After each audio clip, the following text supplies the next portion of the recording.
هغه پښتون چې په کرکټ کې په بوم بوم افریدي شهرت لري. داسې ریکارډونه یې په خپل نامه ثبت کړي دي چې تر اوسه یې لازینې نه دي مات شوي. شاهد خان افریدي. په ننني مطلب کې به د شاهد خان په ژوند او لوبو خبرې کوو.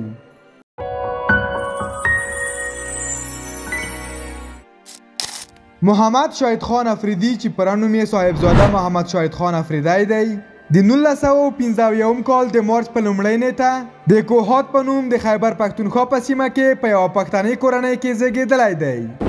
ښاغلي افریدي خپلې لومړۍ زده کړې تر 9 ټولګي پورې ترسره کړي دي. نورې لوړې زده کړې نه لري او بیا یې د کرکټ لوبې ته مخه کړې. د ښاغلي افریدي د خوښې لوبغاړي وسیم اکرم او عمران خان دي. ښاغلي افریدي خپله لومړۍ لوبه د کینیا خلاف ترسره کړه چې د توپ اچونې په برخه کې په 10 اورونو کې 32 منډې ورکړې. دا د ښاغلي افریدي لپاره د کرکټ په ډګر کې ښه پیل و. شاهد افریدي ټولې 28 ټسټ سیالۍ ترسره کړي چې د 14.15 منډو په اوسط سره 1914 منډې ترسره کړي. په یوه لوبه کې غوره منډې اصول 55 دي. په 28 ټسټ لوبو کې 48 ویکټې ترلاسه کړي. غوره توپ اچونه د 52 منډو په ورکولو سره د 15 ویکټو اخیستل دي. په دغو 28 ټسټ سیالیو کې 15 سلیزې او 8 پنځوسیزې شاملې دي. ښاغلي افریدي 398 نړیوالې یو ورځنۍ سیالۍ ترسره کړي چې د 23.85 منډو په اوسط سره 8040 منډې ترسره کړي. غوره منډې په یوه لوبه کې 124 دي.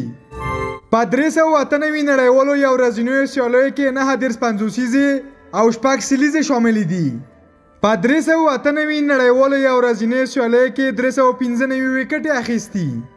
غوره توپ اچونه د 12 منډو په ورکولو سره د 7 ویکټو اخیستل دي. ښاغلي افریدي 99 نړیوالې شل اوريزې سیالۍ ترسره کړي دي چې په دغو 99 نړیوالو شل اوريزو سیالیو کې 1414 منډې ترسره کړي. غوره منډې په یوه لوبه کې 450 دي. په دغو 99 نړیوالو شل اوريزو سیالیو کې 450 ترسره کړي. د توپ اچونې په برخه کې په 99 سیالیو کې 98 ویکټې ترلاسه کړي. غوره توپ اچونه د 11 منډو په ورکولو سره د 4 ویکټو اخیستل دي. ښاغلي افریدي خپله لومړۍ شل اوريزه سیالۍ په 2006 کال د انګلند خلاف ترسره کړه او خپله وروستۍ شل اوريزه سیالۍ په 2013 کال د ویسټ انډیز خلاف ترسره کړه. ښاغلي افریدي خپله لومړۍ ټسټ لوبه په 1998 کال د استرالیا خلاف ترسره کړه او وروستۍ سیالۍ هم د استرالیا خلاف په 2019 کال کې ترسره کړه. ښاغلي افریدي خپله لومړۍ 50 اوريزه سیالۍ په 1996 کال د کینیا خلاف ترسره کړې او وروستۍ سیالۍ چې وروستی نړیوال جام یې هم و په 2015 کال د استرالیا خلاف ترسره کړه. دا و زموږ چمتو شوي معلومات. هیله ده چې د خوښۍ وړ مو ګرځېدلي وي. د داسې نورو معلوماتو لپاره زموږ چینل در سره سبسکرایب او په کمنټونو کې مو خپل نظرونه را سره شریک کړئ. تر بلې ویډیو مو په الله سپارم.